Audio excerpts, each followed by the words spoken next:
Hi, it's Kathleen from Bailey Academy, mom of 5, homeschooling 2 of them, ages 11 and 14. I want to share today a couple of books that I recently got.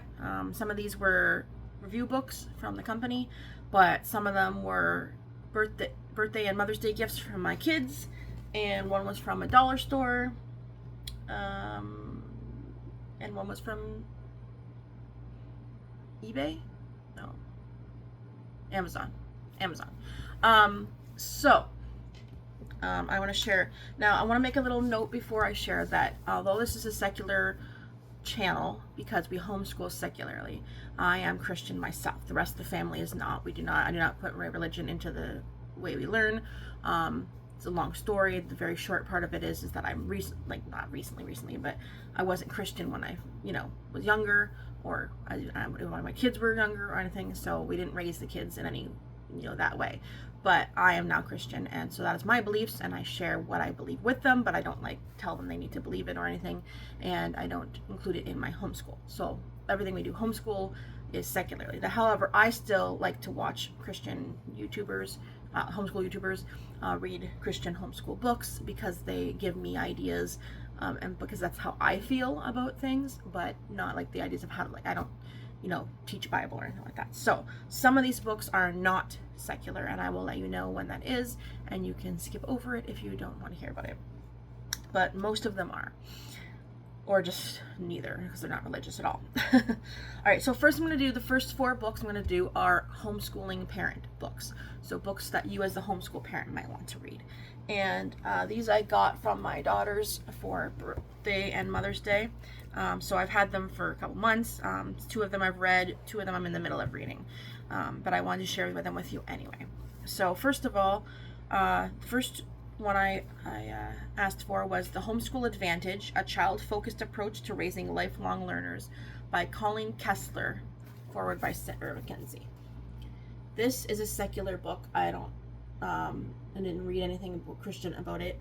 And this one, I wasn't sure because if this would be something like I've already read the same old time, or if it'd be something new.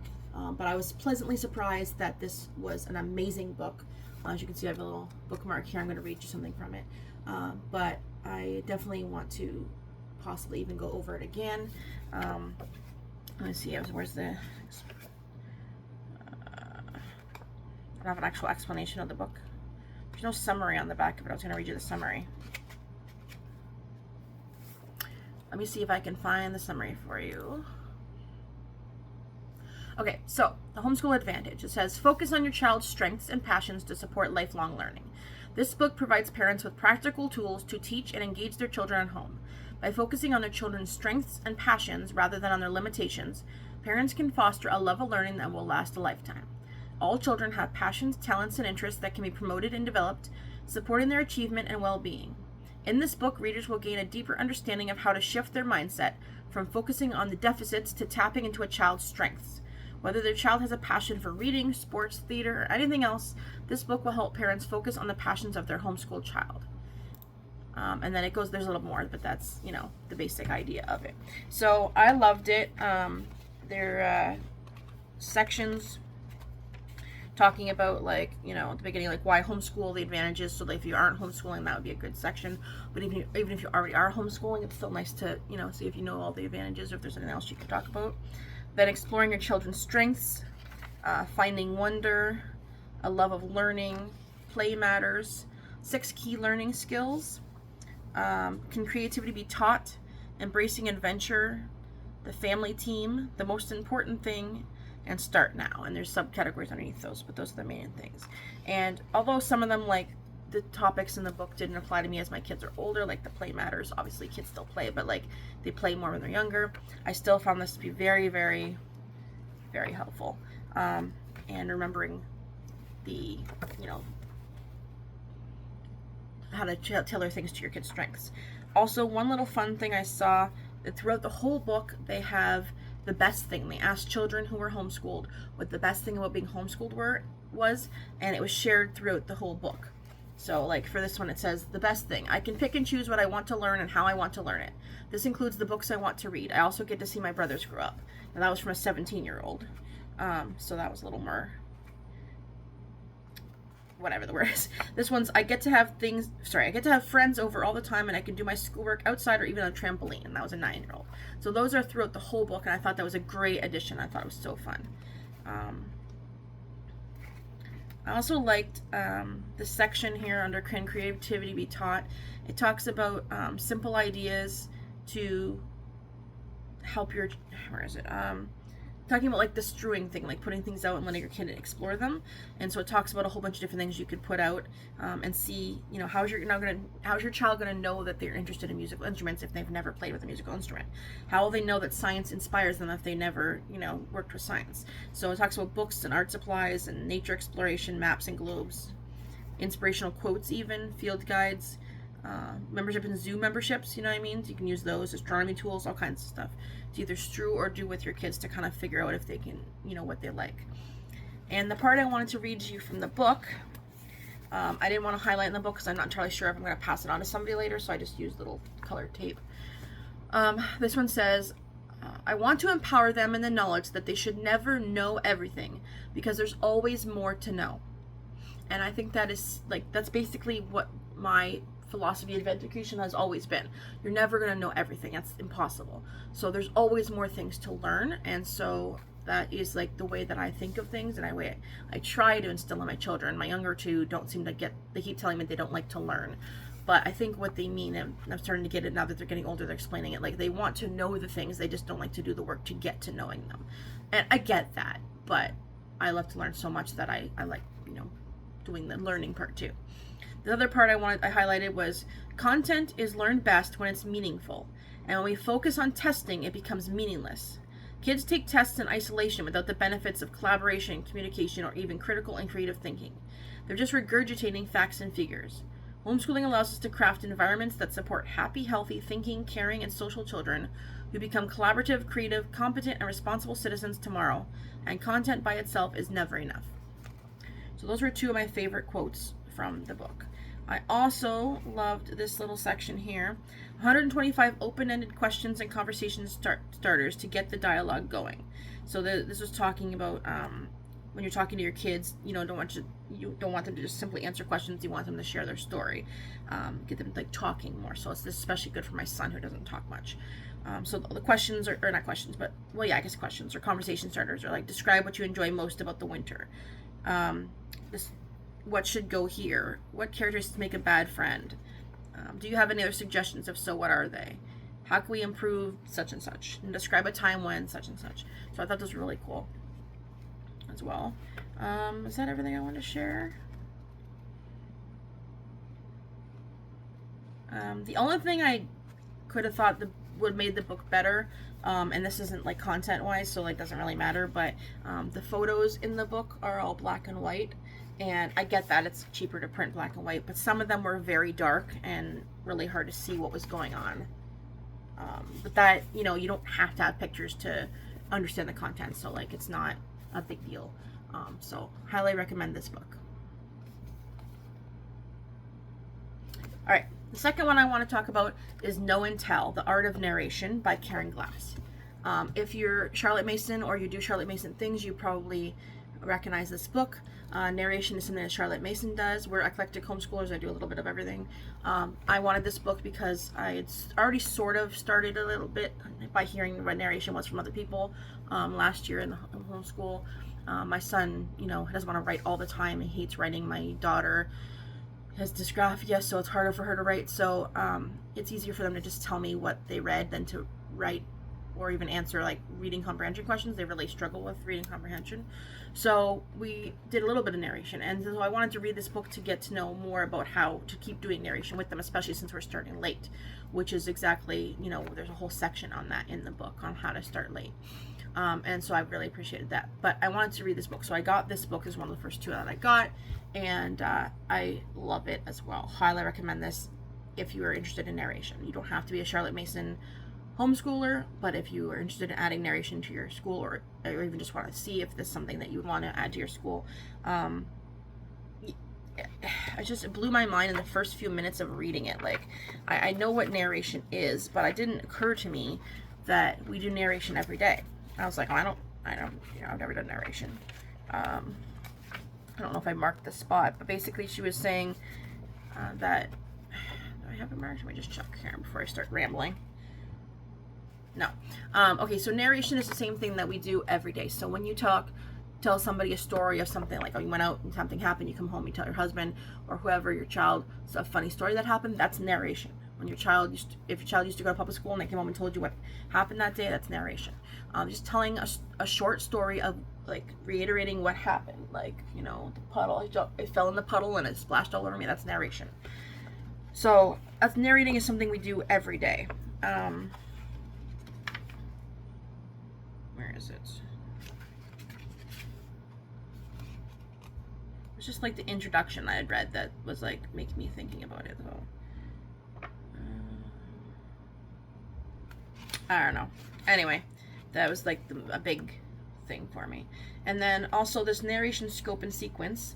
It says if we take a long view of a narration, we can see the progress as our students narrate year by year. So if you started at the beginning, grades 1 through 3, you'd be building oral fluency. And then like by grades 4, you start adding in a little bit of writing, you know what I mean? And like you keep going with the way that she lays out in the book. You have to read the book. But it explains how, like, I didn't realize that narration leads to writing. Like, we don't necessarily have to have a writing instruction if you are narrating.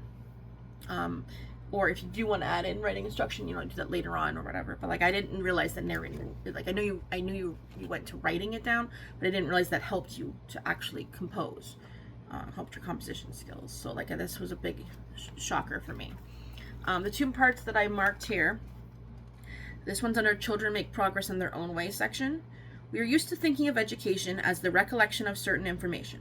But information is not knowledge. The things that a child internalizes and can connect to other knowledge that she has acquired. Those are the things that remain, become a part of her, and represent real learning. When we accept that this process is vital to education, we will realize that even when 2 children read the same book, they are not educated in precisely the same way. What a child takes in and makes her own will be unique for each one. And I thought that was really interesting because I know that, but I never really thought about that. Like, I can read a book and my child can read a book, or even like someone else my age can read a book, and we take different parts from that book. So that might be my favorite part of this book, but if you read this book, it might be a different part. Another part I marked is the so you're going to begin narration section for the students. So we already used this, but you're supposed to, if you're going to start with an older student and you want to like kind of explain to them what narration is and why we're going to start learning it, then it's like specifically a spot for the student to read, which I thought was really helpful. So yeah, the beginning narration with older children was very, very helpful. And okay, there are different other like not just tips, but like sections in here that are helpful to use for things. There's books on writing. There's a narration and special needs section, which I found also very interesting. And throughout the whole book, there are example narrations, both oral, like obviously it's written down, but like what was an oral narration and what was a written narration. I'm just petting my cat here. Both from young children and older children. So, and sometimes it shows you how they change. So like, here's a narration from the child when they were 9 and beginning narration, and here's one from them when they're 12 and they've been narrating for years, that kind of thing. And it just really helps you understand what like they're looking for. So yeah, this book was also a plus and definitely need to read if you are thinking of narration in your homeschool. All right, the next two, this one is also a Charlotte Mason book, but it is Modern Miss Mason by Leah Bowden. Discover how Charlotte Mason's revolutionary ideas on home education can change how you and your children learn and grow together. So I'm currently still reading this one. That's why there's a bookmark. And so, yeah, I bought the bookmark recently too. It's not hoarding if it's books. Cute little bookmark. Anyway, so I'm not done this one, but like I said, it's just basically, where's the forward? The forward's by Ainsley how do you say her name? Arment. And that was interesting. But, sorry, mumbling here, one sec. All right, let me read the back. As a young mother and new home educator, Leah Bowden was overwhelmed by the breadth of available resources. How to know which to choose, what would best guide and inspire her children. That's when she discovered the timeless work and words of Charlotte Mason. A groundbreaking and revolutionary voice, Charlotte breathed life and beauty back into childhood in a stiff, archaic age, opening the eyes of parents, teachers, and the hearts of students, and changing the future of home education. Join Leah in the adventure of transforming your homeschooling experience with Charlotte Mason's help. You will find methods to explore learning through books, being outdoors, and living experiences. Discover how to plan each child's unique learning journey. Learn how to incorporate Charlotte's timeless philosophy into your home every day. Turn back to Charlotte's age-old perspective on motherhood, childhood, and education, and discover what it can do for you and your family. So this one is considered Christian because, well, she's Christian and she includes Christian in her home. Charlotte Mason was, I believe, Christian. Don't quote me on that. I'm still learning.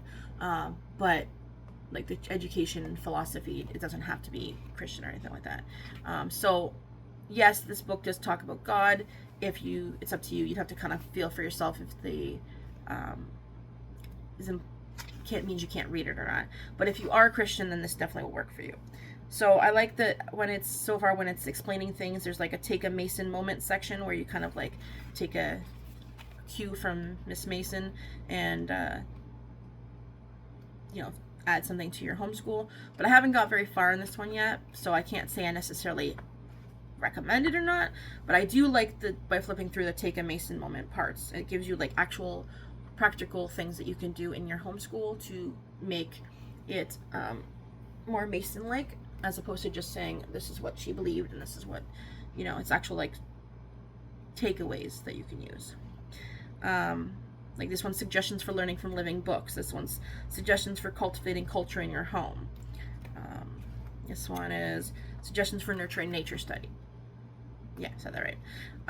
So I like this one so far from what I'm looking at, and I think I will enjoy it, and I think I will recommend it, but I can't say that for sure. All right, the last of the 4 books that are for homeschool parents, you've probably heard a lot about this online, Mother Culture. I have been so eager to get this book, and I've just read a few pages so far, but I already love it.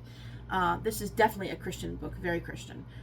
However, the concept of mother culture can be used by anybody. So if there are some videos out there from other homeschool YouTubers about mother culture, I will try to link the ones that I've seen below, and they give you a good idea of how to use mother culture, and they include Bible time, but you can just omit that and do the rest of it.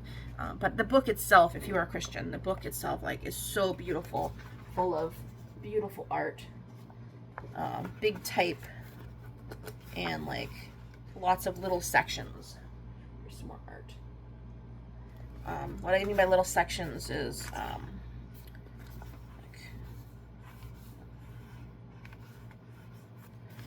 lot of pages are like this, where like little section, which makes it easy to read, especially if you have young children. I don't have young children, but if you have young children, I remember it was like to read with young children. And little sections are good because you can read a little bit, stick a bookmark in, go tend to your child, come back, or if you're too tired to read little large areas, large sections, but yeah, look at this cute little art.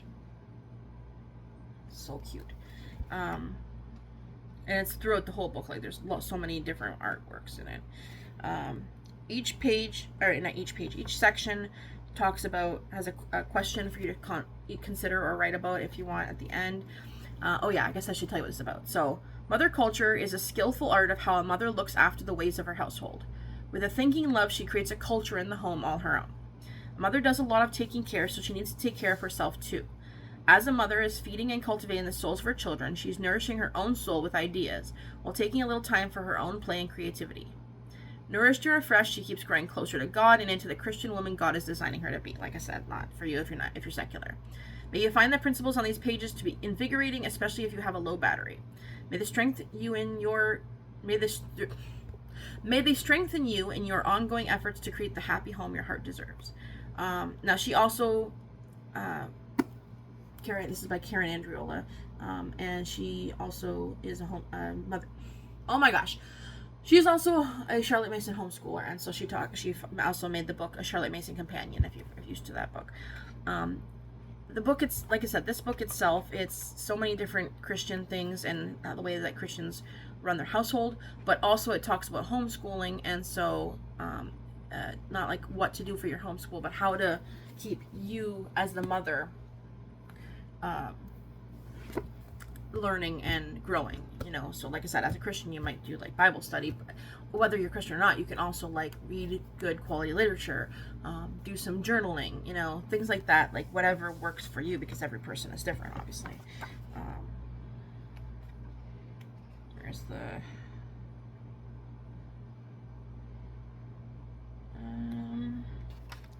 I wasn't sure if there's something I wanted to read, but anyway, she talks about her children. It's like a really beautiful book. Okay, moving on to non-homeschool parent books. The first one I want to share is something that I picked up, used through Amazon. Unfortunately, it came a lot worse than it was supposed to in quality, but we need this for our Curiosity Chronicles history curriculum, and that's the Kingfisher History Encyclopedia. This is the older version that we could get, so to save some money. And I had to tape it up. It came, the spine was like falling right off. So if you aren't familiar with this, again, I don't know what the newer one looks like, but this is, you know, it's history. It's an encyclopedia, just what you would expect. And it has like a, up at the top, you can't really see it, but it shows like the timeline, so you can see like where in the timeline are we. Goes through so many things. Color photos, maps, some more like modern, not modern, Aztecs and Incas, what am I talking about?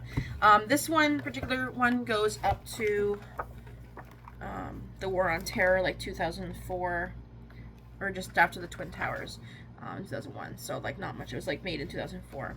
So obviously I'm not going to use this to teach modern history, but I'm going to use it for most of it. And it's got some ready references at the end, which I thought was kind of cool. Like here's a list of Chinese dynasties, ancient Egyptian dynasties, Roman rulers, rulers of England, rulers of Scotland, popes, rulers of different czars of Russia, presidents of the United States, obviously not up to date at the moment now, but periods of Japan, prime ministers of Canada, very out of date, prime ministers of New Zealand, like, I don't know, you can look that up, but I guess it's kind of still cool. So yeah, we're going to be using this. We're doing Curiosity, oh my gosh, Curiosity Chronicles. We're doing Curiosity Chronicles, early modern history, so we will be using this. So I got that.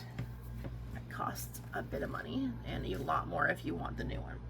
Alright, the last 4 books I wanted to share. Oh, sorry, a little heavy. Alright, so this one here is If Our World Were 100 Days by Jackie McCann and Aaron Cushley. This is a picture book. And I picked this up just at Dollarama in Canada for $3. Even though it says it should be, it's actually apparently it's in the UK books. I don't know.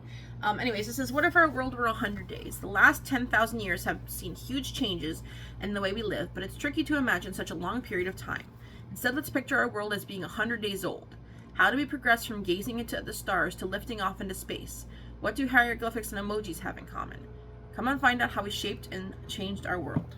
This thought-provoking book explores world history and our place within it. By asking questions big and small, we can look at the changes and ask ourselves what they mean for our future. Together, we can begin to shape the next 100 days. And it shows on the bottom, there's also if the world were 100 people and if the world were 100 animals, and I would love to get those books too if I could figure out how to find them. But yeah, this is basically, I just picked it up, like not for a specific need, but just like we have to read it. It's cool. So it says, you see here. So how long have people been around for? And it talks about, like, you know, in the last, this is like the beginning. So 100 days ago, men and women were shorter. Today, men and women are taller. 100 days ago, there were 7.24 million people on Earth.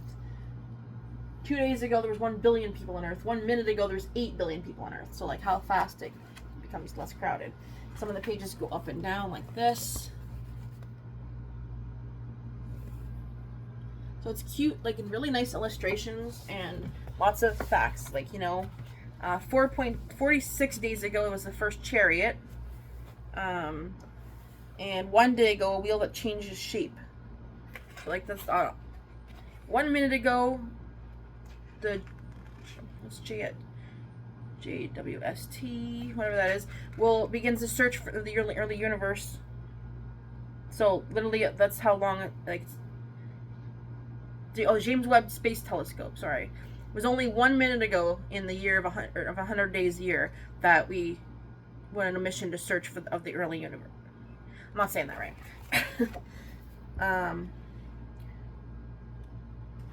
So I thought this was really cool. This timeline shows you when things happen in actual years at the end. I don't know. I thought it was really cool and something to look into. FarshoreBooks.com is the actual publisher if you want to figure out where you can find these near you. Because obviously not everybody has Dollarama and they change up what they have anyway. Alright, the last 3 books I'm showing you are books that I got for review, but I am using in some way for our homeschool. So the first one is Teen Money Mindset, 8 Essential Money Schools That Don't Teach You in School, with a free workbook. Raise your financial IQ, build lasting wealth, and get out of your parents' house. Like Greg Young, maybe? Young? Not sure how to pronounce that. So this one, like I said, I got it for review from the author, and I haven't reviewed it yet, so I will be putting the review up in the my blogs as soon as I finish it, the book. But I've already read like half of it, and I'm loving it, and I'm going to be using it in the homeschool by reading it with my teen, and then again with my other child when she becomes a teen, and working on the workbook together. So the book itself is not too big, and the pages are, fairly normal type. The workbook is connected at the back, so it's not a separate workbook. There's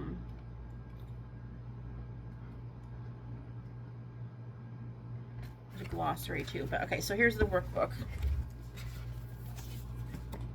Like small little type. So you guys could even discuss it. Like it says it has a teen question, an adult question, a teen journaling prompt, and an adult journaling prompt for each chapter. So for example, chapter 1, which is about the language of money and the crypto craze, the teen question is, what are some financial terms you've heard but don't fully understand? Pick one and explain what it means in your own words, then ask an adult to help further explain it and start a conversation. Or the adult journaling prompt, write about your first experience with money. How did it feel and what did you learn from it? In that case, that's the teen journaling prompt too, but sometimes they're different. And so I just love the way this is written. I don't know how to explain it, but a lot of these books that look very similar on Amazon, some of them are great, some of them are not, so you have to kind of weed your way through. And this one is definitely one of the ones you would want to get. There may be other like teen money books out there, but I can at least attest that this one is a good one. I'm really loving the way that it is written. It includes the obvious stuff that you would think would be in a book, but I think it says it way better than I could, and I don't consider myself good with money, so this would be helpful for me to teach, especially about stuff that I don't understand, like stocks. I always found that very hard to explain. So that is a recommended book. This one I got for review from The Experiment. That's the name of the publishing group. Brilliant Maps for Curious Minds, 100 New Ways to See the World. I just thought this was really cool. I'm going to show you inside in a minute. But it says, it's like, there's a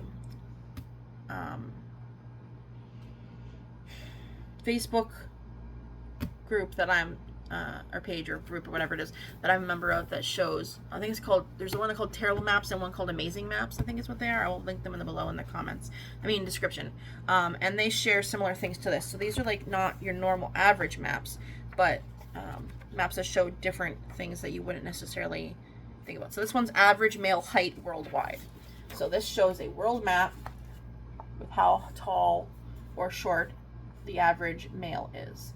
And so by looking at this, we can see, darker is higher. So so Russia has taller men, and Australia has taller men than, say, Canada or the United States. And there's no data for the gray ones, so some of those we didn't know. But this one's the world gold reserves in grams per person. World divided in half based on military spending. So literally, NATO spends, I don't know, 54%, and the rest of them spend 46% of the world spending on military, I guess. I don't know. Most recurring word on each country's English Wikipedia page. So excluding country linking words done in government. This is a little weird. heavy metal bands per 100,000 people. So apparently there are way more heavy metal bands in Norway, Sweden, and Finland area than there is like per the people, amount of people. There's more heavy metal bands per people there. Some of these are like obviously more interesting than others, but countries that were raided or settled by the Vikings, countries whose flags contain red or blue. This is pretty funny. Okay, all those purple countries contain red or blue. There's only a couple countries that don't contain red or blue in their flag. The U.S. has as many murders annually of all the countries in blue combined. Yeah, I'm not going to share this one with the kids, but that's a very sad fact for you guys in the States. Sorry. So I don't know. I just thought this was kind of interesting. It is like some U.S. centric, but there's like definitely lots of other things that are useful for anybody. Countries with no rivers. So the only countries with no rivers are these ones in the red there. That's rare. Definitely not Canada. We got lots of rivers. Anyways, it's not necessarily like a need-to book. It's more like a fun book, but if you have kids who like looking at that sort of thing, it'd be kind of fun. Most photographed places in the world: cats versus dogs. Unfortunately, this is a U.S. map, but cats versus dogs. Which one did they most prefer? Anyways, moving on. And the last one is definitely not something I'm going to be reading with my children or reading to my children or have my children read. It's more of a, a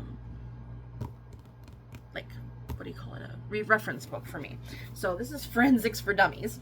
This is clearly written for adults. It's not meant for kids. My rising grade 6 is going to be doing forensics all year next year for science. We're really in depth. I'll have a video on that soon. But I love forensics myself too, so I got this for me to read and then review. But also I figured although I can't read or show her much of the stuff in here because a lot of it's very in depth, there's still a couple things. Like when we learn I'm going to go through and mark things that I can use in our program. So like when we're talking about fingerprints, this is a trip through fingerprint history. So it talks about like when, in prehistory all the way to it continues all the way to 1910, the history of fingerprinting. That's not something that's in our fingerprinting section of our curriculum, and so I can mark that to read when we get to that section. And then the rest of the book I'll just use with my own self. So, and there's like a section, if you don't know, the dummies books always have little fun sections at the back. 10 ways Hollywood gets it wrong, so I thought that would be something to share with them. And there's 10 great forensic careers, so that might be helpful too.